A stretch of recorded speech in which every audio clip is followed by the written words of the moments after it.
को, आपकी पूरी टीम को और पैनल में मौजूद हमारे काबिल सद एहतराम जो स्कॉलर्स हैं, मैं उनको भी सलाम करता हूँ। देखिए, ईरान के एक बहुत बड़े लीडर हैं जिनको इस वक्त दुनिया तकरीबन भूल चुकी है, लेकिन एक ज़माने में उनका नाम पूरी दुनिया में नज़र आता था, और वो है अली अकबर विलायती। अली अकबर विलायती आयतुल्लाह खामनाई, जो इस वक्त मुश्तबा खामनाई हैं, उनके वो एडवाइज़र और सीनियर एडवाइज़र हैं, और कई बार वो ईरान के फॉरेन मिनिस्टर रह चुके हैं। उन्होंने आपके इस सवाल का जवाब दिया है, और उन्होंने कहा है कि अगर अमेरिका ने हमारे तनसीबात के ऊपर हमला किया, यानी जो बिजली का जो मरकज है या और तमाम जगहों पर, तो हम ऐसा जवाब देंगे कि अमेरिका उसे कभी भी फरामोश भूल नहीं सकता है, हमेशा याद रखेगा।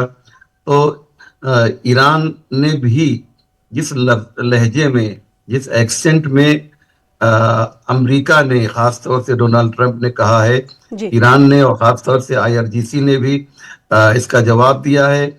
ईरान ये कह रहा है कि हम भी जवाबी हमले के लिए तैयार हैं। सूत्रों से जो खबर आ रही है ईरान के, वो ये है कि अगर ऐसा किया, अमेरिका तो ऐसा करेगा नहीं, डोनाल्ड ट्रंप को हम जानते हैं कि वो बोलते ज्यादा हैं, करते कम हैं, और एक बोला एक संकी किस्म का ये प्रेसिडेंट है जिसने पूरी दुनिया को उलझा दिया है।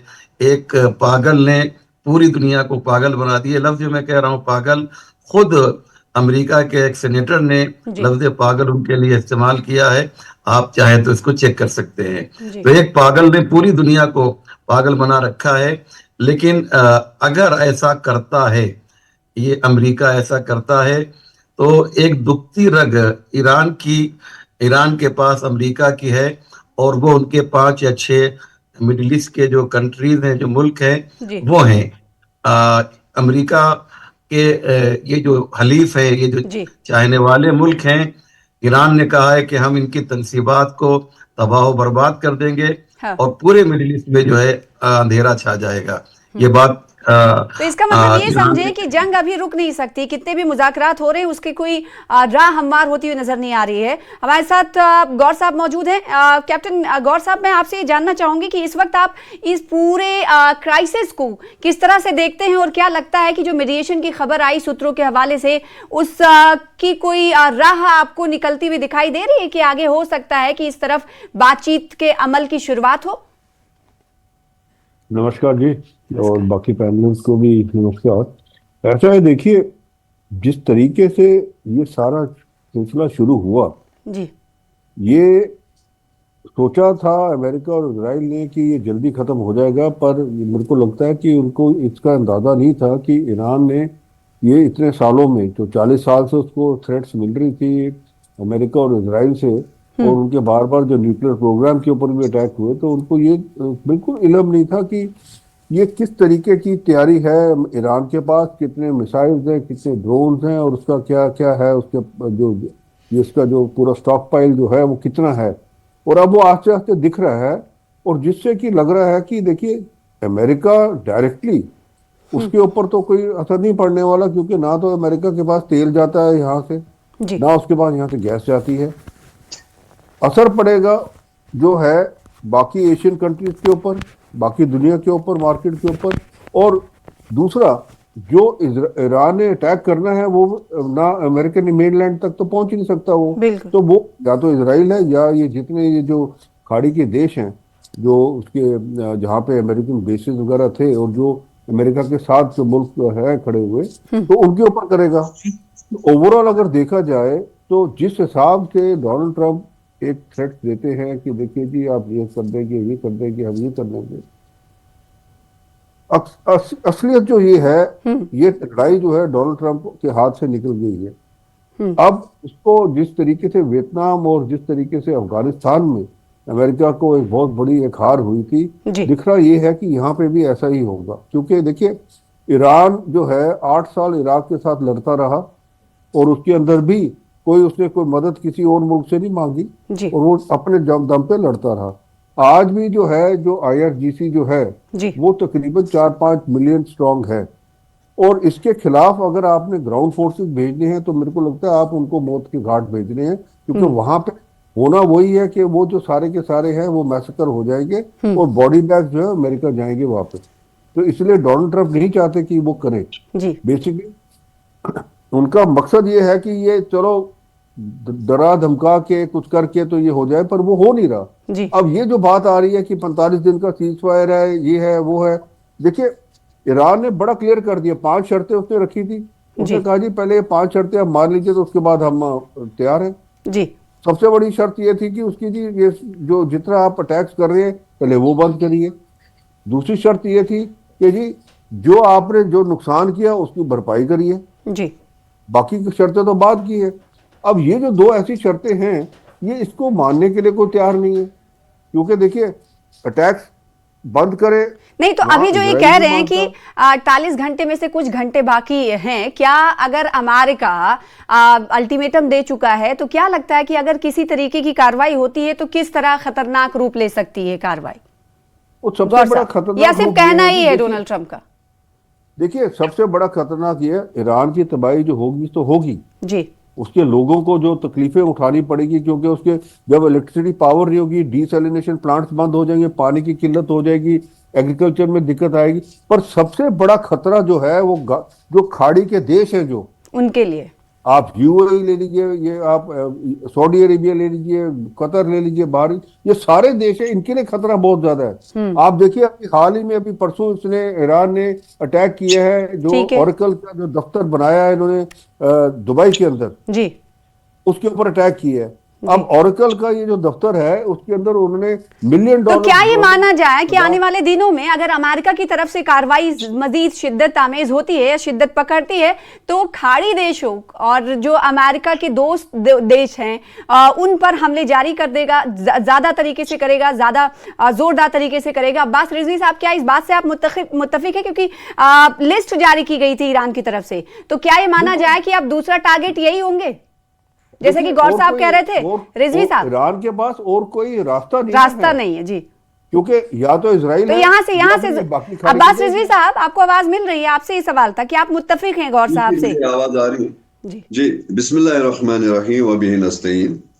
जिस तरीके से हमारे पैनल में बैठे हुए हैं मेरे भाई, तो मैं एग्री करता हूं उनकी बातों से, लेकिन थोड़ा सा मैं इजाफा करूं कि बेसिकली अगर ये देखी जाए कि आज तकरीबन 1 महीना से जायद हुआ है इस जंग का, लेकिन अगर हम हिस्ट्री को पढ़ें, ये सिर्फ इस 1 महीने की जंग से नहीं है, बल्कि ये पिछले 47 साल से इस जंग को शुरू हुआ है जी क्योंकि जब 1979 में ईरानी रेवोल्यूशन आया है, उसके बाद अमेरिका कभी भी नहीं चाह रहा था कि ईरान चैन से रहे या इजराइल। और आज हम देख रहे हैं कि 1 महीने पहले अमेरिका ने ये कहा था कि ये एक मुख्तसर जंग होगी, 2-3 दिन में हम इस जंग को खात्मा करेंगे। खात्मा करना मकसद ये था कि हम ईरान को फतह कर लेंगे, लेकिन अभी 1 महीने से भी जायद वक्त हो गया है कि वो ईरान की 1 इंच की जमीन नहीं ले सका। और दूसरी बात यह है कि वो ये चाह रहा था कि वहां की रजीम को हम चेंज करें, बिल्कुल कुछ नहीं कर सका। अब शायद किसी का ये भी सवाल हो सकता है कि वहां के जो लीडर्स है जी या जितने भी थे वो शहीद किए गए, उनको कत्ल किया गया है, लेकिन 1979 के बाद जब वहाँ रेवोल्यूशन आया है, उसके बाद एक ही दिन में वहाँ की पार्लियामेंट में 72 आदमियों को कत्ल किया गया, लेकिन उनके कत्ल होने के बावजूद ईरानी कौम पे कोई असर नहीं पड़ा जी। उसकी एक वजह है क्योंकि जिस तरीके से इमाम खुमैनी ने उस वक्त इनकलाब लाया और उस इनकलाब में वहां के जवानों में ऐसा जोशो वलवला लाया गया है, वो सिर्फ मिशन करबला, उसमें मेन ये बात है। क्योंकि जहां इमाम हुसैन की बात आती है, क्योंकि ये तारीख में है कि एक जब करबला का मारिका हुआ है, वहां सिर्फ एक तरफ इमाम हुसैन के साथ 72 आदमी थे और दूसरी तरफ हजारों थे, लेकिन अगरचे वो 72 आदमी शहीद किए गए हैं, लेकिन आज अगर हम देखें, ठीक है, ये आज कहा की जाता रहा है तारीख में, कि जो ईरानी लोग हैं या ईरानी नागरिक शहरी हैं, हारना उनके खून में नहीं है। ये चीजें चली आ रही हैं और यही कहीं ना कहीं लग रहा है कि इसका असर है। और दूसरी तरफ ये भी मैं चाहूंगी कि मौलाना असलम रिजवी साहब, क्योंकि ईरान के लिए कहा जा रहा है कि ये उसके वजूद की, एग्जिस्टेंस की लड़ाई है, और दूसरी तरफ अमेरिका और इसराइल की माने तो वो प्रॉफिट की लड़ाई लड़ रहे हैं। तो ऐसे में अगर, और ईरान के पास क्या ये मान रहे हैं कि अब खोने के लिए कुछ बचा नहीं, अगर खोएंगे तो मान लीजिए कि वो एग्जिस्टेंस की लड़ाई लड़ रहे हैं, तो वो अपने वजूद की लड़ाई किस हद तक लड़ सकते हैं और कहां तक लड़ सकते हैं, इसका अंदाजा लगाया जा सकता है। वहीं अमेरिका और इसराइल को कोई प्रॉफिट नहीं हो रहा है, तो क्या लगता है कि कुछ अलग तरीके की तस्वीर आने वाले दिनों में दिखाई देगी? रिजवी साहब, बहुत अच्छा आपका सवाल है, बहुत प्यारा सवाल है कि अमेरिका ने क्या खोया है और ईरान ने क्या पाया है, या ईरान ने क्या खोया है, अमेरिका ने क्या पाया है। हम अगर इसको देखते हैं तो सबसे बड़ी बात यह है कि ईरान ने अपने सुप्रीम लीडर को खोया, अयतुल्लाह खामेनी को, IRGC के बड़े बड़े कमांडर को खोया, बहुत सी इनकी बिल्डिंगें जो हैं तबाह बर्बाद कर दी गई, वगैरह वगैरह। लेकिन अब आइए अमेरिका ने क्या खोया। अमेरिका ने अपनी साख खो दिया। कल ये कहा जाता था कि साहब अमेरिका के और इजराइल के ऊपर कोई एक पत्थर भी नहीं मार सकता है। आज ईरान ने 20 से ज्यादा उनके एयरक्राफ्ट वगैरह गिरा दिए। वो F-35 के, जिसके बारे में अमेरिका ये कहता था कोई इसको छू भी नहीं सकता है, दो F-35 गिराए, अमेरिका की इज्जत गिराई। इजराइल में हाइफा को तकरीबन तबाह बर्बाद कर दिया और इजराइल के शहरों को जो है खंडर बना दिया। कहने का मकसद ये है कि अगर आप सब कुछ देखेंगे तो ईरान का फायदा इसमें ज्यादा है। हुर्मुज के ऊपर अब ईरान जो है बादशाहों की तरह हुकूमत करेगा। अब वहां पे वो टोल टैक्स लेगा और तकरीबन 700 बिलियन डॉलर जो है ईयरली उसकी कमाई होगी।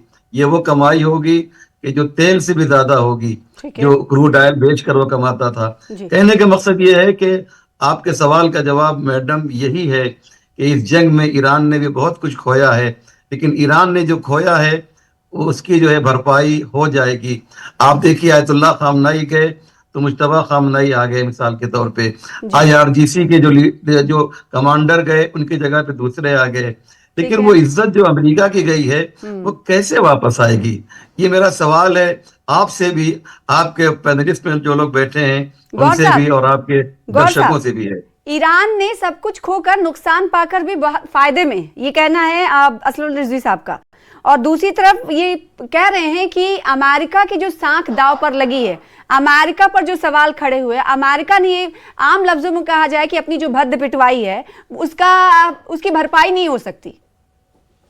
नहीं, बिल्कुल ठीक कह रहे हैं रिजवी साहब। देखिए अमेरिका जो है, देश जो है, अभी तक ये ईरान की लड़ाई से पहले एक उसके था दुनिया के अंदर, जो उसकी जो सबसे बड़ी ताकत थी वो थी इसकी जो फ्लीट स्ट्रक्चर था इसका, जो इसकी जो 7 फ्लीटें हैं इसकी, वो 3-4 जो उसने यहाँ भेजी भी है, 3 यहाँ भेजी भी है।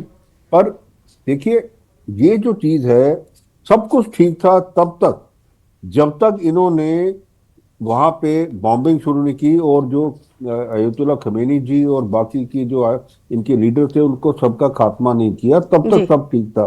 जब उसकी रिटेलिएशन हुई है ईरान की, जिस तरीके से ड्रोन्स और मिसाइल्स के साथ रिटेलिएशन हुई है, ये कभी भी अमेरिका ने नहीं सोचा था कि ये इस तरीके से होगी। क्योंकि देखिए आज की लड़ाई जो है ना, आज की लड़ाई बड़ी बदल गई है।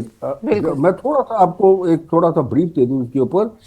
अजरबैजान और अर्मीनिया की जब लड़ाई हुई उसके अंदर ड्रोन्स का बहुत इस्तेमाल हुआ जी, जिससे कि पता लगा कि आजकल की लड़ाई जो है वो जो पुराने तरीके से होती थी कि ठीक है जी टैंक जाते थे जी, इन्फेंट्री पैदल जाती थी तो फिर लड़ाई चलती थी, आज उसमें चेंज आया। उसके बाद में जब ये रशिया और यूक्रेन की लड़ाई हुई उसमें भी ड्रोन का बहुत इस्तेमाल हुआ और अभी भी हो रहा है। तो जो ईरान ने ये किया कि ईरान ने अपना जो एक ड्रोन जो है वो इस तादाद में बनाए और अलग अलग टाइप के बनाए हैं। अब आप देखिए जो ये F-15 का जो कह रहे हैं जो इसको डाउन किया है इन्होंने, ये एक ड्रोन के जरिए ही डाउन किया है इन्होंने। वो और ड्रोन ऐसा था कि उसने डायरेक्ट हिट नहीं किया उसको, जो है ये F-15, जी। उसके पास में जाके वो फट गया, जिसके की शार्पनर जो जिसके साथ वो उसका जो एयरक्राफ्ट के जो है सारा कंट्रोल वगैरह चले गए और जिससे वो क्रैश हुआ। तो ये जो ड्रोन वाला जो सिलसिला है, इसका कभी भी इन्होंने पूरा ये नहीं संज्ञान लिया हुआ था अमेरिका ने। जी। अब उससे हुआ क्या है, सेवेंथ फ्लीट जो इनकी फ्लीट है वहां पे, जो इनका जो सबसे बड़ा जो युद्धपोत है, जेरल फोर्ड और इब्राहिम लिंकन जो है, जी। जो बिल्कुल साथ में पहले पास में खड़े थे, अब वो दूर चले 1000 गए। किलोमीटर पीछे चले गए हैं। बिल्कुल। वो उनकी रेंज से बाहर हो गए हैं। क्यों? हाँ। क्योंकि वो नहीं चाहते कि ये उधर रहे हो, और अगर इसके ऊपर अटैक स्वाम, जिस तरीके से ये स्वाम ऑफ ड्रोन, मतलब कि तो आप अभी ये सब हम वो बातें कर रहे हैं जो हो रही हैं और जो हो चुकी हैं। आगे आने वाले दिनों में किस तरह से इन तमाम चीजों को देखते हुए गौर साहब आप देख रहे हैं कि क्या ये कुछ यही होना है, यही होना है, मतलब कब देखिए। तक ये अंदाजा लगाया जा सकता है कि ऐसी सूरत हाल रहने वाली है? देखो, जब तक ये ऐसा है, जब तक ये अमेरिका और इजराइल ये अपनी जो बॉम्बिंग जो है ईरान की बंद नहीं करेंगे, मेरे को नहीं लगता ईरान मानने वाला है कि भाई ठीक है अब हम इसकी बातचीत करेंगे।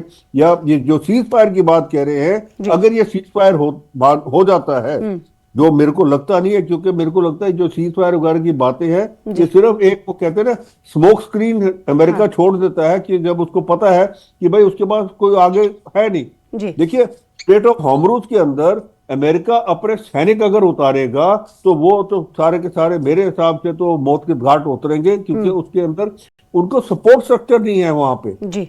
एक जो उसके जो स्टेट ऑफ हॉर्मुज़ के अंदर जो ईरान की जो साइड में जो जितनी जमीन है, अगर उसके ऊपर सैनिक उतारेगा, वो तो सारे के सारे मारे जाएंगे वहां पे। एक दूसरा, वहां पे वो शिप भी भेज सकता, क्योंकि जो शिप भेजेगा वो ईरान के मिसाइल जो ड्रोन का जो है निशाना बनेगी, और वो बहुत मुश्किल है उसके लिए वो सहन करना कि भाई अगर अमेरिका का एक भी अगर युद्धपोत वहां पे उसके कुछ नुकसान हो गया, तो आप देखिए अमेरिका की किरकिरी कितनी होगी। आगे जो है ये F-15 का जो गिरना है, और यही वजह है, ये माना जा सकता है, यही वजह है कि इस को लेकर अमेरिका ज्यादा सोच नहीं पा रहा है, और हम ये देख रहे हैं कि डराने और धमकाने की कोशिश लगातार ट्रंप की तरफ से जारी है। मैं चाहूंगी कि गौर साहब की जो बात है उस पे अब्बास रिजवी साहब, मैं आपसे ये पूछना चाह रही हूं कि जिस तरीके से ईरान इस वक्त लड़ाई लड़ रहा है, कुछ लोगों का ये मानना है, जानकार ये मानते हैं और समझते हैं कि ईरान तो लड़ रहा है, लेकिन इसके पीछे से रूस और चीन का कहीं ना कहीं अप्रत्यक्ष रूप से सपोर्ट है। बेसिकली कि सपोर्ट वहां की जाएगी जहां कुछ हो। अब मैं यही बात पहले कर रहा था कि आपने मेरी बात को थोड़ा सा मतलब रोका है कि वहां जब 47 साल में अमेरिका कुछ भी नहीं कर सका, उस वक्त सिर्फ अमेरिका नहीं था बल्कि पूरी वर्ल्ड एक तरफ थी, और वो जंग थी वो तकरीबन 8 साल चली है। और 8 साल चलने के बाद यानी 1988 वो जंग खत्म होने के बाद फिर उस वक्त भी अमेरिका और जो अमेरिका के हामी थे उसमें उस वक्त रशिया भी था, उस वक्त पूरे जो यूरोपियन कंट्रीज थी वो उस वक्त इराक के साथ रही हैं अमेरिका के इशारे पे, उस वक्त भी वो शिकस्त खा गए हैं। अगर आज इस बकौल आपके कि रशिया या चाइना ईरान के पीछे हैं, अगर मेरे ख्याल में वो भी नहीं होते ईरान के पीछे, तब भी मैं आपको यही कहूं कि ईरान इस जंग में शिकस्त नहीं खा सकता है। 1 महीना से जायद हो गए, बम्बारमेंट हो रहा है, मिसाइल चल रहे हैं, और वहां के लोग, आपने खुद भी पता किया होगा और आपकी मालूमात में मुझसे ज्यादा इजाफा होगा कि वहां लाखों लोग इस वक्त भी निकल रहे हैं, और ऊपर से बम्बारमेंट होती है, ऊपर से मिसाइल चल रहे हैं, तब भी वो लोग निकलते हो। तो उनकी आदत ऐसी बनी है, उनकी तरबियत ही ऐसी हुई है। ये जंग अगर सालों भी चले तब भी ईरान पीछे हटने वाला नहीं। हाँ, इसमें एक फायदा हुआ है जरूर, वो ये है कि अमेरिका की जो दादागिरी थी, एक खौफ था पूरी दुनिया में, ईरान ने उस चीज को बेनिकाब कर दिया है। क्योंकि मैं आपको ये बताऊं कि एक ईरान जिसके पास कुछ भी नहीं है मिसाइलों के अलावा, और एक अमेरिका जो एक सुपर पावर है, और इस वक्त वो नंगा हो रहा है कि एक ईरान के सामने ये बिल्कुल कुछ नहीं कर पा रहा है, और जो दूसरे जो कंट्रीज थी और अब यूरोपियन कंट्रीज थी वो भी अब इस सोचने पे मजबूर हो गए हैं कि हम तो अमेरिका के पीछे पीछे आज तक चलते रहे, कल अगर हमें ऐसा कोई फैसला करना पड़ा है कि हम अकेले कोई ऐसा फैसला करें कि हम अकेले भी फैसला कर सकते हैं, मीनिंग ये है, मकसद ये है कि अमेरिका इस वक्त बेनकाब हो चुका है। बिल्कुल। अभी जो वहां के जो उनके जो फौजी जो कमांडर रहे, जो चीफ थे वहां अमेरिका के, उसने तो खुद रिजाइन करने के बाद ये बयान दिया है कि हमारी एक जो फौज है वो एक ताकतवर फौज है, लेकिन बदकिस्मती से कि हमें तो एक पागल यहाँ मिला है, एक पागल एक हुक्मरान मिला है हमें, जिसने हमारी फौज को तबाह बर्बाद कर दिया है। मैं ये सोच रहा हूँ जैसा एक सोवियत यूनियन एक कंट्री रही है, गोरबाचोव के दौर में जैसे वो टूटा है, और मेरे ख्याल में ऐसे इशारे मिल रहे हैं कि ट्रंप ऐसा ही आदमी मिला है कि कहीं सोवियत यूनियन जैसा अमेरिका तो कहीं क्या ऐसा ना हो, मैं रोकूंगी आपको बात साहब, कहीं ऐसा ना हो, गौर साहब और रिजवी साहब आप दोनों से ये सवाल है कि कहीं ऐसा ना हो कि पिछले दिनों हमने देखा था कि 80 लाख लोग अमेरिका के सड़कों पर उतरे थे, ये अमेरिकन थे ट्रंप की नीतियों के खिलाफ। कहीं ऐसा ना हो कि ये जो सैलाब है इसमें और इजाफा हो जाए, ट्रंप की नीतियों के खिलाफ लोग गुस्से में और सड़कों पर निकले। क्या लगता है कि अगर अमेरिका की तरफ से हमले नहीं रोके जाते हैं तो उसकी आवाम उसे याद दिलाए कि भाई अब बंद करो? कल तक मैं चाहूंगी पहले गौर साहब, फिर उसके बाद रिजवी साहब आपसे जवाब लूंगी। जी क्या कह रहे हैं आप? गौर साहब आप हाँ सवाल रिपीट कर दीजिए प्लीज। मेरा सवाल ये था कि ट्रंप तो रुक नहीं रहे हैं, ईरान जो है मान नहीं रहा है, झुक नहीं रहा है। पिछले दिनों हमने देखा था कि बड़ी तादाद में अमेरिकन निकले थे, 80 लाख उनकी संख्या थी जो सड़क पर निकले थे ट्रंप की नीतियों के खिलाफ। क्या लगता है कि अब ट्रंप के अवाम ही उन्हें सिखाने की सोच लेंगे कि भाई ये तो नहीं मान रहे, चलो हम बड़ी तादाद में, या फिर कुछ अलग तरीके की तस्वीरें अमेरिका की देखने को मिलेंगी आने वाले दिनों में? ऐसा क्या हो सकता है?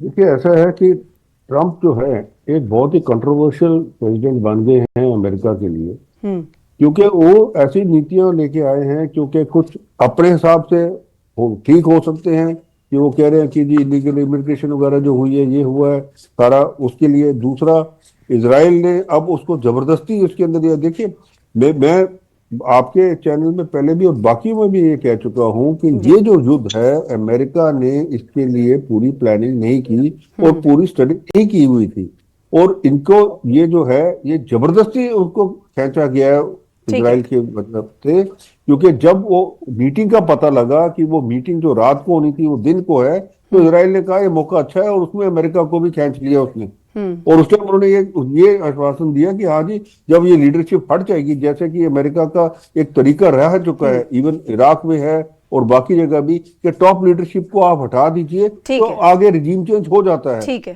तो यही उसका ख्याल था कि भाई जो मंशा थी वो हुआ नहीं। मौलाना असलम रिजवी साहब, आपका कमेंट आखिर में। देखिए इस वक्त डोनाल्ड ट्रंप जो है वो 3 फ्रंट पे जो है घिरे हुए हैं।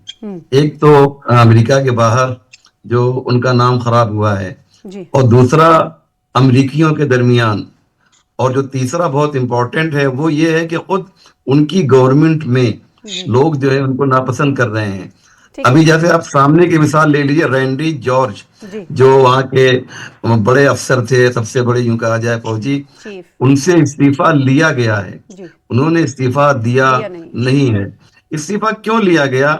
इसलिए कि वो उन्होंने इस जंग को जो है इल्लीगल जंग तकरीबन कहा था, जो खबरें आ रही हैं, और उससे और तो ये सब जानते हैं कि बगैर किसी टारगेट के, बगैर किसी सबब के, बगैर किसी गोल के जो है ये जंग की गई। अगर उससे तो अमेरिका ने कहा जा सकता है इजराइल के कहने पर जो कुल्हाड़ी अपने पैर पर ही मारी है, और ईरान के हवाले से ये हर कोई ये कहता है, जो माहिरीन उनकी तरफ से कहा जाता है कि ईरान झुकेगा नहीं, जैसे कि उसकी तरफ से अटैक का जवाब दिया जा रहा है, ऐसा ही नजर आ रहा है। तो आने वाले दिनों में ये जंग के हवाले से अगर बात कहें कि रुकेगी या फिर उसमें रफ्तार धीमी होगी, ऐसा कुछ नजर नहीं आ रहा है। लेकिन बातचीत जो जराये के हवाले से हुई है, अब देखना होगा, हो रही है, जो सूत्र बता रहे हैं क्या उसका कोई आउटकम निकलता है या नहीं, ये देखने वाली बात होगी। और जो माहिरीन उनका तो कहने का के